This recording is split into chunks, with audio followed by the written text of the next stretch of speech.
Hello, and welcome to a Loyalty Cup review. Today, we're going to be talking about the Aislinn Clarke written and directed movie Devil's Doorway. The Devil's Doorway. The Devil's Doorway.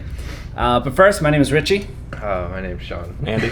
Our reviews start with a spoiler-free impression, and then after the jump, we spoil. We're going to spoil. We're going to stinky. Got a short shelf life. Andy, what are your thoughts? Two priests investigate a miracle in an Irish home for unwed mothers in 1960. It's not a home for unwed mothers. That's what it says. This is what it says on the internet. But that's actually not what it is. It's not true. That's how they're promoting the movie. That is. You do the synopsis. I don't. No, you do it. That's all I got. You saw the movie. Sean, Rich. I want you to tell me what this movie's about. This movie is about two priests in 1960 going to an Irish, it's like a home for girls and unwed mothers. What do they call it? Magdalene's Laundry? Magdalene's Laundry. They keep hookers, prostitutes, women of the night, unwed mothers, the mentally unstable, and a few nuns as well. Used to hold children before the war. It's no longer the case. Anyway, these guys are showing up to investigate reports of miracles, which is a statue of the Virgin Mary bleeding blood from her eyeballs, and they want to get it on film.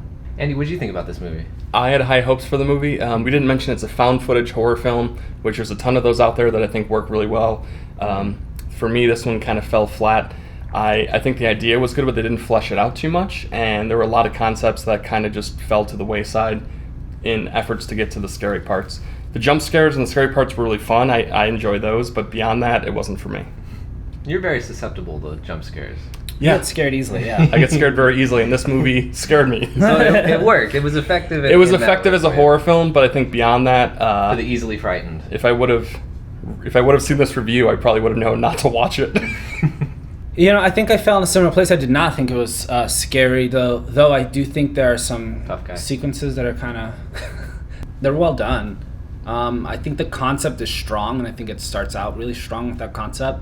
But then it just falls into a lot of cliches that were lame. Yeah, I mean, if you're looking for a new, like a found footage movie that does something new or treads any new ground at all, you're not going to find it on this one. It falls into the same traps that most found footage horror movies fall into, which is the camera's always on the action, jump scares all over the place, the sound is kind of garbage in my opinion. It's a fine movie for, teenage sleepovers, which I think that's where they're going to find their market with this. It's just for kids trying to see something spooky late at night. Yeah. It works, but as a jaded old man, I just found nothing really exciting about it. With that, you guys ready for spoilers? Spoilers. Yeah, spoilers.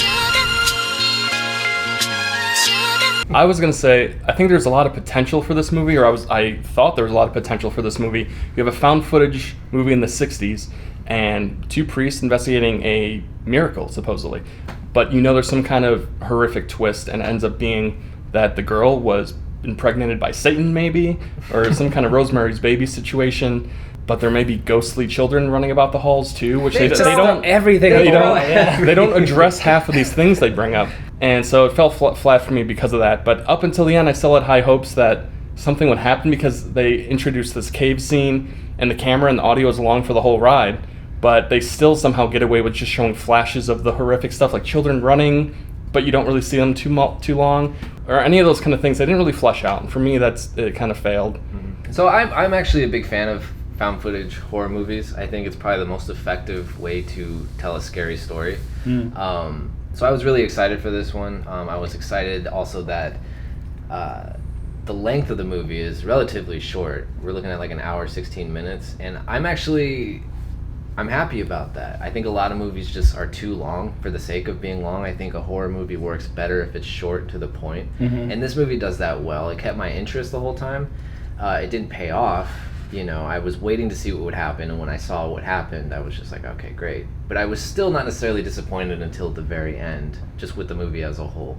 There are a ton of jump scares, and every little creepy thing that you could probably think of. There's handprints, little kids, dolls, the devil. A seance room, a goat skull. I mean, it's got all that. Virgin impregnated. The whole religious aspect, which I know is creepy to people with the hell and all of that. But yeah, there was just a bunch of goofy stuff too. Just the whole side story of the Father Thomas being born there and then coming there to die. Totally That seemed out of nowhere. Like, Why all would right, you? great. Why even mention it? I'm gonna check in on that though. Yeah, that's what the line is. He goes, And then, like, as I a don't- detective, you know, I he don't threw know if records. that's true. I'm gonna check that though. I'm gonna check it out. And you deal with the cliche of the priest who actually doesn't have a lot of faith, and then the naive young priest who believes in miracles. See, I think that was the most interesting part of it. Like, Well, the main that's- character was sort of interesting. It's cliche for a reason, Yeah. it works. Yeah. But I don't need to see that again. Like, I'm over it. The sound in general, I feel, didn't really fit the movie. It just seemed like an afterthought. Like they weren't really responding to sounds in the film. Do you mean like the overall sound quality, or do you mean like the effects? I mean the spooky sounds. Yeah. Okay. The sound quality was fine for the film, but the spooky effects were Screaming and the voices at night. Yeah, and- it seemed way crazier than what they were responding to. They're like, "Do you hear that?" And it's like, "Yeah, how do I not hear that?" There's like 30 people screaming in the deafening. hallways. They've got a reverb pedal and they're dumping it all the way in the wet. Like, yeah, I hear that. What is that? So there was just that that kind of takes you out of the movie because it just seems unrealistic. You get the Foley work of the children that you've heard in every movie, whether it's a horror movie or a comedy or a commercial for Claritin. So that takes you out as well. I wasn't fully immersed, and with the found footage, you don't have to see everything. I think that is part of its strength, is the fear of the unknown and what's off camera. Whereas the camera was on the action the entire time. How am I seeing this? You have to remember, like, oh, this is a priest filming a documentary for the church, an investigation into this so-called miracle. And you don't feel that the whole time. You feel like you're watching a movie done with a grainy camera and some camera sounds in the background, but it doesn't really have the effect, I think, of what they were going for, which was a legitimately found footage horror movie. And for me, one of my big gripes with that is that they imply the main priest says, "Hey, save your film," and they have many film cuts where it looks like it was spliced together and it's just missing film, or they cut to audio and they're showing the audio recorder as if they didn't have footage. But the difference between this and other recent found footage is like Paranormal Activity is probably on DV cameras, Blair Witch was probably on VHS. Those inherently just immediately recorded and you can play it back. Someone had to develop this film that supposedly they found in the catacombs of the church. Yeah, dailies. Yeah, that's ridiculous to me. And I don't know a lot about the history of movie cameras and all of that, but in my head I'm thinking, all right, this is 1960. This guy's literally just carrying around a huge Santa Claus sack of like film around with him, and we just don't see that. It's a cart. That's always a squeaking wheel. This man carrying around just loads of film. We were talking about this off screen, but when you're doing the found footage aesthetic, you have to nail it. You have to nail these nuances because it rips you out of the movie whenever you start to see the seams. And this starts happening really quickly. And you were saying it lands into the same traps, right? It has the advantages of the found footage, but it also falls into the traps almost immediately. But I think the worst example is of the conveniently blinking flashlight that they have. They have some sort of light. It's not night vision, right? It's not actual light. But for some reason, it just keeps clicking on and off.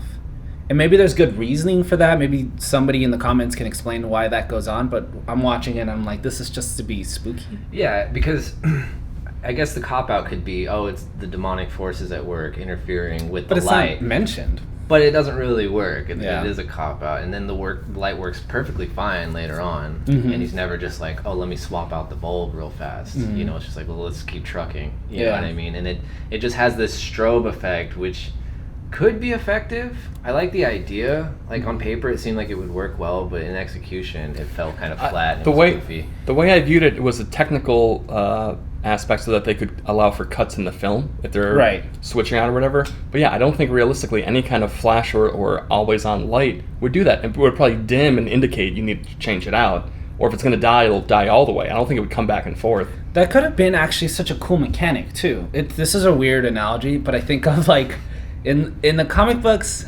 Spider-Man used to not be able to sometimes shoot webs because he had like a mechanical like web shooter. Little cartridges. Yeah, and what happened is there were a lot of tense moments when he couldn't gain access to it. And like if in this movie there were moments where like the light actually just went off because it broke or it shattered or it burnt out or something, then that would have been a tense moment because you're like, well, does he have another one? And it could have been this whole thing of trying to gain lighting or figure out the lighting. Yeah, that, and they're never really trying to get away from anything in this movie. They run right towards it. They're like, wait, it really stinks that my light's burning out because I can't see this ghost leading me down to the cellar. They're never just like, I think that's enough. Like, what is the motivation for these guys to be like, we gotta go see what's going on down here? It's like, they're like, at no point they're like, all right, well, I guess we have evidence of the miracles. Let's get the hell out of here. There are moments where this demonic girl that ends up popping up, which is a total cliche. It's like the palest version of what you'd see in The Exorcist. It's horrible makeup.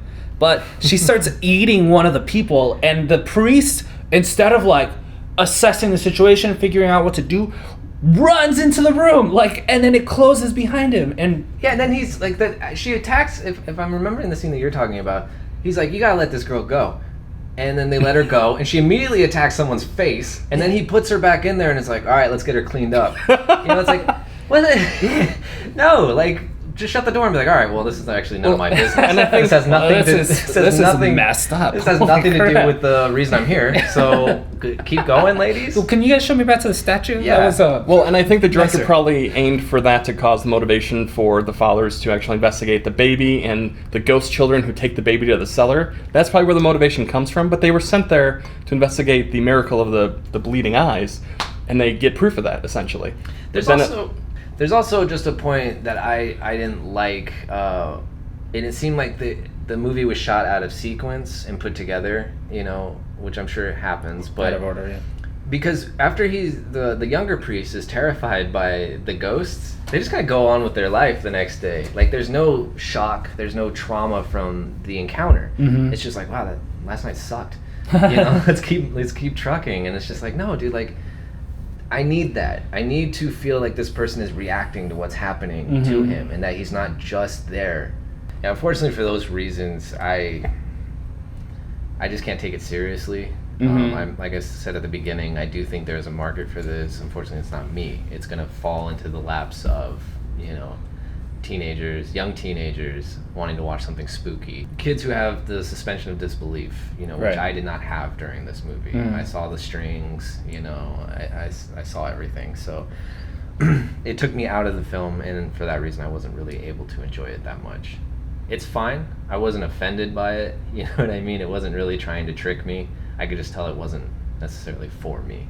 I think it starts really strong, honestly. I think they had a really strong premise. I mean, you're talking about basically what one of the Paranormal Activities does, found footage, but it's also like a kind of a period piece. But it totally squanders it with unimaginative shot after shot after shot of just what is the lamest thing we can show you. Let's put that on the movie. Yeah, I think if you want to see any horror films that deal with period piece better, go see The Conjuring or any of those.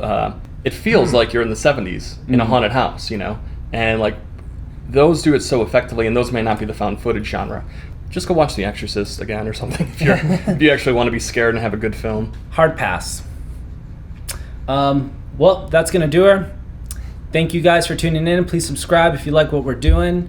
I wish you and yours the very best. And good night.